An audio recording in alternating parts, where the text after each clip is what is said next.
¿Te parece? Dale. Y hablamos un poco de historia, porque este 11 de junio se conmemoró el aniversario número 129 del nacimiento de Juan L. Ortiz en Puerto Ruiz, Entre Ríos. Estamos hablando de un poeta fundamental de la literatura argentina, con una obra que une sensibilidad social y contemplación de la naturaleza. Vivió gran parte de su vida aquí en la ciudad de Paraná y vinculado a esto ya estamos en comunicación, a quien le agradecemos la posibilidad de dialogar un ratito, con Juan José Gorazortea, cineasta que entre 1977 y 1978 registró al poeta en sus últimos meses de vida. Juan, gracias por la posibilidad de dialogar. Buen viernes para vos y bienvenido al Despertador. No, por favor, a ustedes. Estamos aquí en Córdoba y muy contentos de estar comunicados ahí con Paraná. Bueno, ¿qué nos podés contar sobre esos momentos, sobre esos años, esos últimos meses de vida? Básicamente, Juan L. Vivió sus últimos años en una miseria casi absoluta. Vivía de la pensión o la jubilación de su trabajo en el registro civil de Paraná y muy rodeado de 20 gatos y 5 perros, bueno, y de Gerarda, ¿no? O sea, ahí frente al Parque Urquiza, y un poco el trabajo previo del documental. Sí. Fueron 5 meses antes, o casi 6, antes de la filmación en octubre del año 77, donde íbamos todas las tardes a charlar con Juan, como incluso con el equipo de filmación, Sí. viste, con los grabadores, con las cámaras, para que de alguna u otra forma esa técnica fuera parte de su cotidiano, digamos, ¿no? Y se fue acostumbrando a eso, y entonces como que se consiguió un trabajo muy visceral, muy de participación activa, digamos, no Claro. tanto de Gerarda como de los gatos, como de Juan L., ¿no? Fue una Claro. experiencia muy alucinante, y en mi caso, por ejemplo, fue un antes y un después. Conocerlo a Juan, Sí. lo considera uno de los poetas más grandes del habla hispana, Sí. ¿no es cierto? Y entonces, bueno, wow, es un grande, Claro. Juan L., Sí. ¿no? Sí, Juan sí, José, sí. ¿qué destacaría del legado de Juan L.?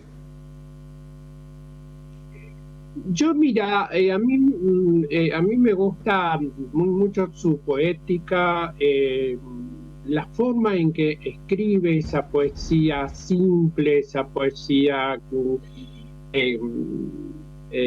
donde describe el paisaje o las colinas entrerrianas, por ejemplo, la gente que sufre sobre los carros, por ejemplo. Él se preocupaba muy mucho por la condición social, ¿no?, de los trabajadores, y también esa visión mítica, si querés, poética, sobre la naturaleza, sobre los pájaros, sobre los animalitos, sobre las gramillitas, como él hablaba, y este cariño, ¿no?, por la naturaleza, yo creo que constituye el foco o la génesis de la poética juaneliana, ¿no? A mí me parece que hay una película que hizo Gustavo Fontán, La orilla que se abisma, donde a través de las imágenes se mete en esa génesis, en el origen mismo, ¿no?, de la poética de Juan, muy sensible, muy también comprometido, ¿no?, con su tiempo. Recordemos que él también estuvo preso varios años, o sea, su militancia política, pero básicamente yo creo que el compromiso de Juan L. Parte de cómo contar una historia a través de la poesía, y a mí me parece que en ese sentido es un maestro. ¿Qué recordás de esas conversaciones que se deben haber dado seguramente, ¿no? De la riqueza de poder compartir con él, más allá de la parte profesional, desde un lugar mucho más cálido, me imagino. Y sí, mirá, o sea, hemos pasado horas mateando, chusmeando, ¿no? Sobre determinados aspectos de la poesía, de la literatura, su viaje a China, por ejemplo, ¿no? Haber contactado con Mao en el año 57, hay que recordar que en ese entonces Arturo Frondizi invitó a escritores, a poetas, músicos, a hacer un viaje a la China de Mao, ¿no? Bueno, y se fletó un avión con más de 100 artistas y, bueno, y entre ellos iba Juan L., ¿no? Me imagino ahí en el avión. Incluso hay una anécdota que se escucha en mi película de que tomaban mate en el avión y que habían llevado... y que había llevado un calentador muy pequeño que con alcohol, ¿no? Sí. Lo encendía con alcohol. Cuando descubren eso en el avión casi lo matan porque, bueno, era un riesgo espantoso, ¿no? Ahí, pero bueno, ese tipo de anécdotas hay muchas, y lo que... a mí me parece de que la película retrata esa cosa cotidiana, esa cosa gris, la casa, ¿no? La situación de su casa, ¿no? Ese contacto con los animales, y básicamente ese, insisto, con el compromiso tanto político y humano, ¿no? De Juan con la gente que le rodeaba, ¿no? Eso como que me parece lo más importante en la poética de Juan, su humildad incluso. Ahí estamos viendo ahora una foto donde fue en el hall de ingreso, ¿no? Antes del estreno, ¿no? O sea, su humildad, su vestimenta. Claro. Gerarda, una compañera, según Juan L., fue su mejor lectora, ¿no?